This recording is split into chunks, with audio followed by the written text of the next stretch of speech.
Once upon a time, there lived a king and queen who loved each other dearly and would have been perfectly happy if they had only a little son or daughter to play with.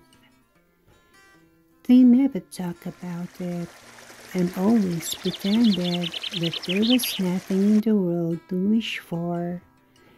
But sometimes, when they looked at other people's children, their faces grew sad, and the courtiers and attendants knew the reason why. One day, the queen was sitting alone by the side of a waterfall, which sprang from some rocks in the large park adjoining the castle. She was feeling more than usually miserable, and had sent away her ladies so that no one might witness her grief. Suddenly, she heard a rustling movement in the pool below the waterfall, and, on glancing up, she saw a large crab climbing on to a stone beside her.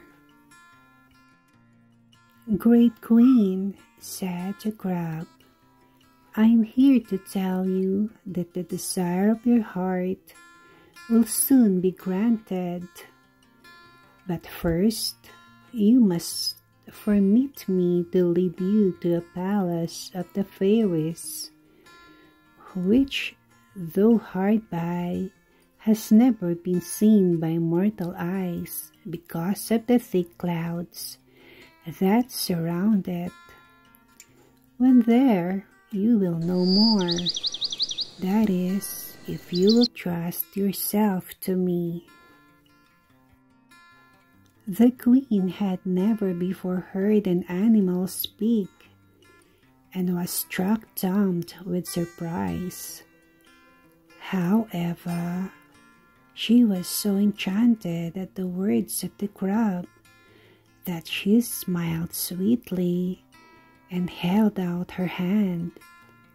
It was taken, not by the crab, which had stood there only a moment before, but by a little old woman smartly dressed in white and crimson, with green ribbons in her gray hair. And, wonderful to say, not a drop of water fell from her clothes. The old woman ran lightly down a path along which the queen had been 100 times before, but it seemed so different she could hardly believe it was the same. Instead of having to push her way through nettles and brambles, roses and jasmine hung about her head, while under her feet the ground was sweet with violets. The orange trees were so tall and thick that, even at midday, the sun was never too hot, and at the end of the path was a glimmer of something so dazzling that the queen had to shade her eyes and peep at it only between her eyes. "What can it be?" she asked, turning to her guide, who answered, "Oh, that is the fairies' palace, and here are some of them coming to meet us."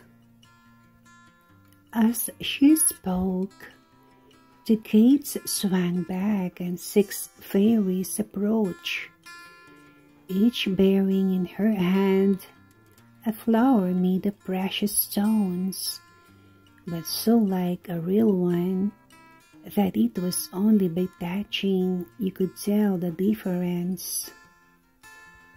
"Madam," they said, "we know not how to thank you for this mark of your confidence, but have the happiness to tell you that in a short time you will have a little daughter." The queen was so enchanted at this news that she nearly fainted with joy, but when she was able to speak, she poured out all her gratitude to the fairies for the promised gift. And now she said, "I ought not to stay any longer, for my husband will think that I have run away, or that some evil beast has devoured me." In a little while it happened, just as the fairies had foretold, and a baby girl was born in the palace.